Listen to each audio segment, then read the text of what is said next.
ઓમ શાંતિ. વિશ્વ કલ્યાણકારી નવયુગ રચયિતા, પવિત્રતાના સાગર, પરમપિતા પરમાત્માની અતિ પ્રિય સંતાન, આજે આપ સૌ વિશેષ ભારતીય સંસ્કૃતિમાં ઉજવાતા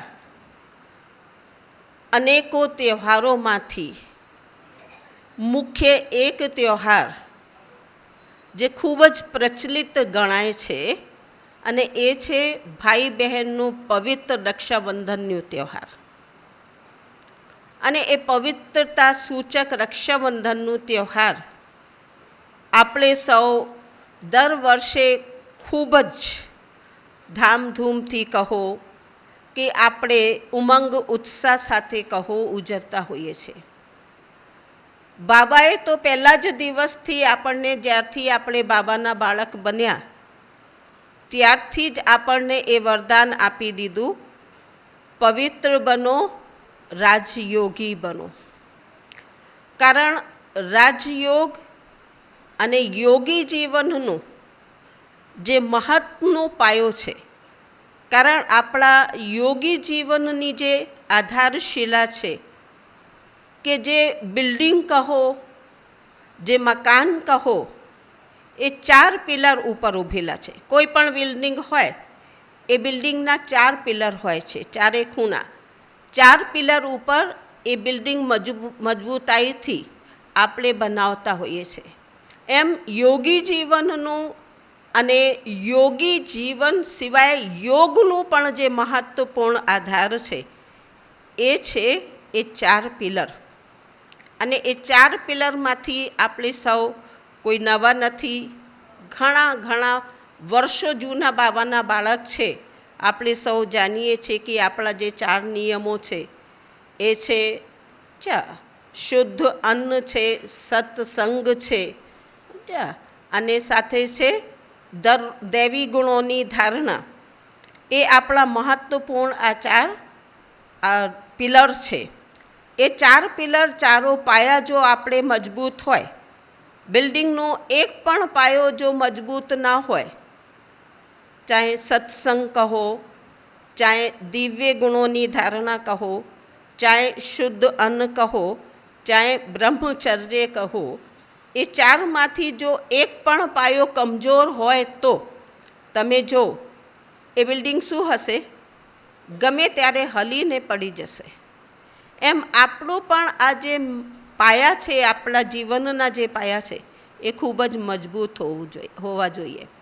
તો રક્ષાબંધનનું જે પર્વ છે, રક્ષાબંધનના પર્વની સાથે એક શબ્દ છે એ બંધન છે.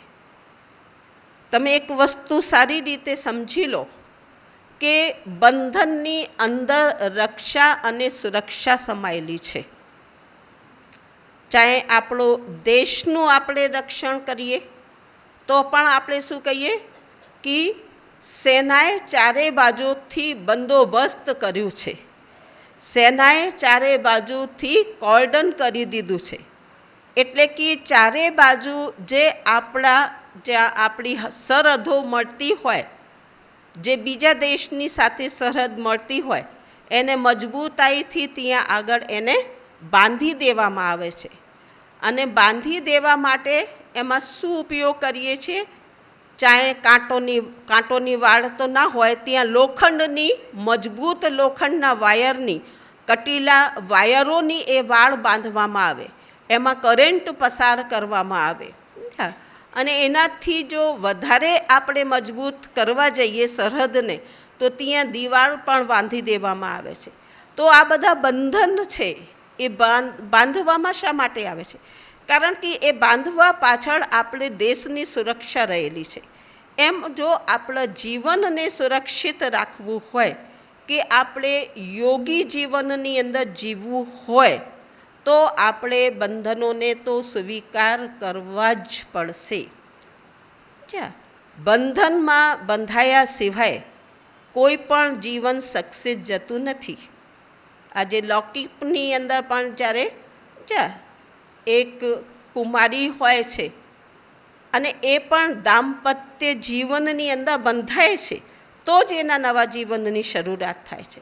એમ યોગી જીવનની અંદર પણ આપણે જ્યાં સુધી આપણે આપણા બાબાની સાથેના જે નિયમો છે, જે મર્યાદાઓ છે, એ બંધનોમાં આપણે આપણી જાતને ના બાંધીએ, ના બંધાઈએ, આપણે આપણા મનને ખુલ્લી છૂટ આપી રાખીએ. તમે જો છૂટા રખડતા જાનવરો એ શું, એ દરેકને નડે. વ્હીકલ રસ્તા ઉપર જતા હોય એમને નડે, સમજ્યા? જે માણસો ચાલતા જતા હોય એમને નડે, કારણ કે આ છૂટા રખડતા જાનવરો છે.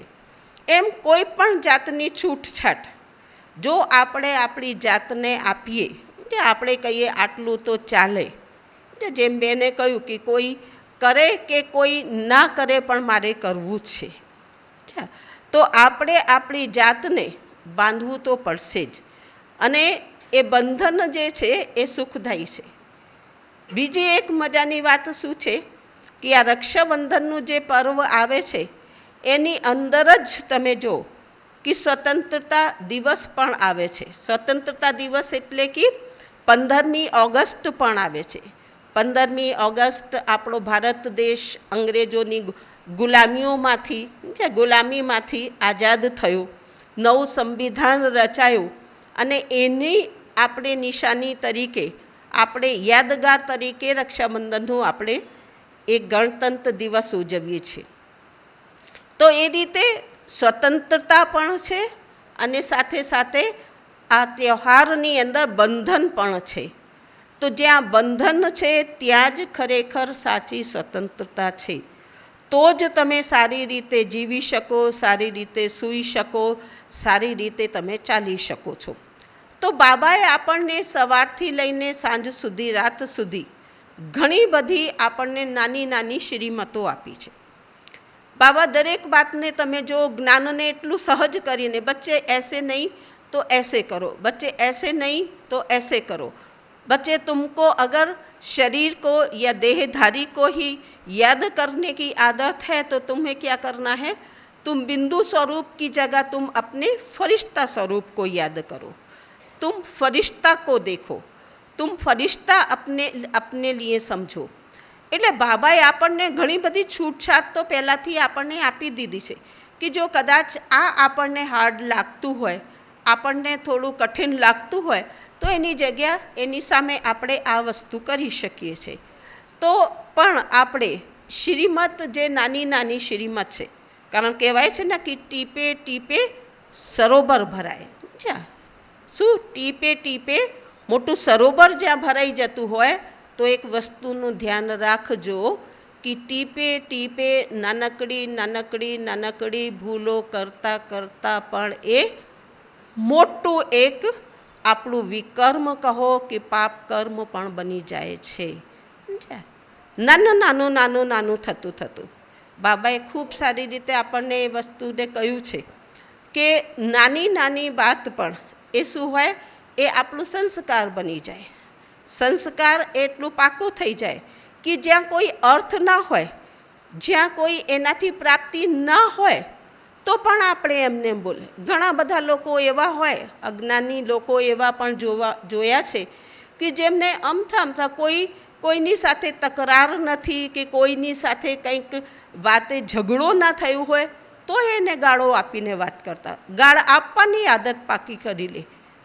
ગાળ આપીને જ એ વાત કરે તો આ શું છે, એ ખોટી કુટેવ છે. એવી રીતે આપણે એવી નાની નાની વાતોમાં, ચાહે આપણે જૂઠું બોલી લઈએ, ચાહે આપણે કોઈ શ્રીમતની અવજ્ઞા કરી દઈએ, એ કરતાં કરતાં ચલાવતા ચલાવતા ચલાવતા એ પછી એવી ચાલતી થઈ જાય કે એ આપણને ચલાવતી થઈ જાય. એટલા માટે બાબાએ જે રક્ષાબંધનનું જે પર્વ છે, આમ તો જેમ કહ્યું કે આપણે બાબાના બન્યા ત્યારથી જ આપણને બાબાએ એ રક્ષાસૂત્ર બાંધી દીધું. યોગી બનો, પવિત્ર બનોનું બાબાએ આપણને રક્ષાસૂત્ર બાંધી દીધું. પણ જેમ કોઈ પણ વસ્તુ હોય એને આપણે ગાંઠને બાંધીએ એ સ્વાભાવિક છે. જેમ સમય જાય સમય જતાં જતાં જતાં શું હોય, એ થોડી ઢીલી તો પડી જ જાય. કોઈની એવી કાઠી બંધાઈ જાય, એવી ટાઈટ બંધાઈ જાય કે ક્યારેય ખુલે નહીં. અને એ એવી વ્યક્તિની ટાઈટ બંધાઈ જાય જેને બરોબર એ ગાંઠ ઉપર ધ્યાન રાખ્યું હોય તો એવી એની ગાંઠ પાકી થઈ જાય કે પછી એ ખોલવી હોય તો એ ખુલે નહીં. અને કોઈની બાંધેલી ગાંઠ એ પછી ધીમે ધીમે ધીમે ધીમે ધીમે શું થાય, એ ઢીલી થઈ જાય. તો બાબા આપણને દર વર્ષ જેમ તહેવાર ઉજવતા હોઈએ છીએ એ ફરીથી આપણને યાદ અપાવે કે ચલો તમે એને ફરીથી તાજા કરીને અને એ ગાંઠને, એ બંધનને તમે એને બાંધીને પાકું કરી દો. ફરીથી આપણને એક મોકો આપે. હવે વર્તમાન સમયને જો ખરેખર આપણે જોવા જઈએ તો વર્તમાન જે પરિસ્થિતિઓ છે એ પરિસ્થિતિઓ, એ સમયે એ આપણને સૂચન આપી રહ્યો છે, એ સિગ્નલ આપી રહ્યો છે. હવે આપણે નહીં, આપણને તો બાબાએ આજથી 1937 છે જ્યારે યજ્ઞની શરૂઆત થઈ ત્યારથી જ બાબાએ આ પરિસ્થિતિઓ, આ હાલતો ઉપર પહેલાંથી જ આપણને જ્ઞાન આપી દીધું છે. મૂલ્યોની અંદર એક એક બાત બાબાએ સ્પષ્ટ કરી દીધી છે. બાબાએ કહી દીધું છે कि बच्चे ये ये होगा, बच्चे ये होगा. अंत के समय बाबा ने कहा कि पांचों प्रकृति के जो तत्व हैं वो एक ही साथ अटैक करेंगे. और बाबा ने ये भी कहा कि साथ साथ जब अंत का समय होगा तो पांचों विकार भी अपने भयंकर रूप में बाहर आएंगे, वो भी अपना पूरा जोश लगाएंगे. और साथ साथ बाबा ने ये भी कहा कि अंत के समय एक देश बीजा देशनी साथे, देशो देशो वच्चे युद्धो शरू थशे. तो आजे आपणे सौ जोई रह्या छीए चारे बाजू विकारोनो तो अति अतिमां बोलवालो छे ज. जे ना सांभળી શકીએ, જે ના આપણે જોઈ શકીએ એવા ગુણો, એવી ખરાબ ન્યૂઝ એ આજે આપણે સાંભળવા મળે છે. એવા દૃશ્યો ટીવીની અંદર એ જોવા મળે છે. તો એ બધું તો બાબાએ પહેલાં કહી દીધું છે. બાબાએ કહ્યું कि जब अंत के समय में दुनिया वाले कहना शुरू कर देंगे तब समझो कि समय एकदम नज़दीक होगा. આજે આપણે તમે જો સોશિયલ મીડિયાનું પ્લેટફોર્મ ઉપર તમે જો સોશિયલ મીડિયાનું જ સમય ચાલી રહ્યો છે. એક એક માતાની પાસે પણ જો, હવે તો આપણી ભલે અભણ માતાઓ છે તો પણ હું માનું દરેક માતાની પાસે એન્ડ્રોઈડ ફોન જ હોય. પહેલાં કીબોર્ડ ફોન નથી હોતા પણ એન્ડ્રોઈડ વોટ્સએપવાળા ફોન હોય છે. અને બધી માતાઓ પણ એને ચલાવતી થઈ ગઈ છે, જોતી થઈ ગઈ છે. તો તમે પણ જોતા હશો કે આજે જે સમાચારો દુનિયાના ચારે બાજુના જે હાલાતો છે, ક્યાં કઈ સરકારનું તખ્તા પલટ થઈ ગયું, કંઈ ક્યાં શું થઈ રહ્યું છે, તો એ બધું શું છે આપણને સમય સિગ્નલ આપી રહ્યું છે કે હવે અંતનો પણ અંત આવીને ઊભું રહ્યું છે. કારણ કે લોકો હવે એમ કહે છે, પહેલાં તો કહેતા હતા કે 40,000 એટલા લાખો વર્ષનું કળિયુગ છે કે આટલું હજુ એને સમય લાગશે. પણ હવે એ લોકો પણ એમ કહેતા થઈ ગયા છે કે 5,000 વર્ષનું જ આ ચક્ર છે. 5,000 વર્ષમાં પણ હવે અંતમાં પણ અંત આવી ગયું છે. હવે બહુ જલ્દી એ લોકો તો હવે વર્ષોની પણ વાતો કરે છે કે 24માં, 25માં, 26માં, 27 વર્ષ, 27મી સાલની અંદર પણ તમે જો કે આ સૃષ્ટિ જે છે એની જે જનસંખ્યા છે એ એકદમ 3% ખતમ થઈ જશે. જે દુનિયાની આબાદી જે છે 700-750 કરોડની છે એમાંથી લગભગ જે છે એ કહે છે કે 80% લોકો ખતમ થઈ જશે. તો લોકો પણ હવે એ વાતને સ્વીકારતા થઈ ગયા છે. ત્યારે બાબા કહે છે કે હવે આપણે હજુ તો તોય થોડું સમય આપણી પાસે બાકી છે. જે સમય આપણને મળ્યું છે, જે સમય આપણને બાબાએ આપ્યું છે, તો એ સમયની અંદર જેમ છોકરાઓનું વેકેશન પડી જાય અને વેકેશન રીડિંગની અંદર એ લોકો ઇમ્તિહાનની તૈયારી કરતા હોય છે, તો એ અત્યારનું જે સમય છે એ આપણને વેકેશન રીડિંગનું જ ગણાય. એની અંદર આપણે આપણી તૈયારી સંપૂર્ણ કરી લેવી જોઈએ એવું બાબા પણ કહે છે, સમય પણ આપણને સિગ્નલ આપી રહ્યું છે. તો રક્ષાબંધનનું જે વિશેષ પર્વ છે, આમ તો આપણે દર વર્ષ મનાવીએ જ છીએ, તો આપણને લાગે છે કે કંઈક આપણે વિશેષ રક્ષાસૂત્ર બાંધવાની જરૂર ખરી, કે આપણે આ સંકલ્પથી આજે આપણે, કારણ શું છે કે દરેક પોતાના મનથી એ નક્કી કરે કે મારે છે આ બાબતે હું રક્ષાસૂત્ર બાંધું છું, આ સંકલ્પને લઈને હું રક્ષાસૂત્ર બાંધું છું. જો ગાંઠ બાંધેલી આપણને દેખાય, આપણે સંકલ્પ કર્યો હશે, બાકી તો બહેનો તો બાંધી દેશે, તમે હાથ આગળ કરશો, બહેનો રક્ષા બાંધી દેશે, અને એ બાંધેલી રક્ષાથી આપણે કોઈ સંકલ્પ નહીં કર્યું હોય તો પણ એ તો હાથમાં બાંધેલી રહેશે. પણ જો તમે બાંધી હશે એ સંકલ્પ સાથે, તો એનાથી તમને જ ફાયદો હશે. તો સંકલ્પ આજે તમે ચોક્કસ કરજો. કંઈક ના કંઈક કહેવાય છે કે ભગવાનની સાક્ષીએ, ભગવાનના ઘરની અંદર તમે જ્યારે રક્ષાસૂત્ર બાંધશો તો એક કદમ તમારું હિંમતનું હશે, તો 100 કદમ ભગવાનની મદદનું તમને મળશે. બાબા તો મદદ આપવા માટે હંમેશના માટે બાબા તૈયાર છે, બાબા મદદ આપે જ છે, પણ તમારે એ મદદ લેવાની એ જરૂર છે. એટલે હિંમતે મર્દે, પહેલાં હિંમતે ભગવાન નહીં કહેવાતો, હિંમતે મર્દે મદદે ખુદા, हिम्मत का एक कदम बच्चों का तो 1000 कदम भगवान की मदद के. खुदा એ મદદ આપવા માટે એ તૈયાર બેઠા છે. તો આપણે તો બાબાએ તો આપણને શું કહ્યું છે કે બચ્ચે મેં હાજરા હજૂર હું. ક્યાં તો આપણી બચ્ચે પછી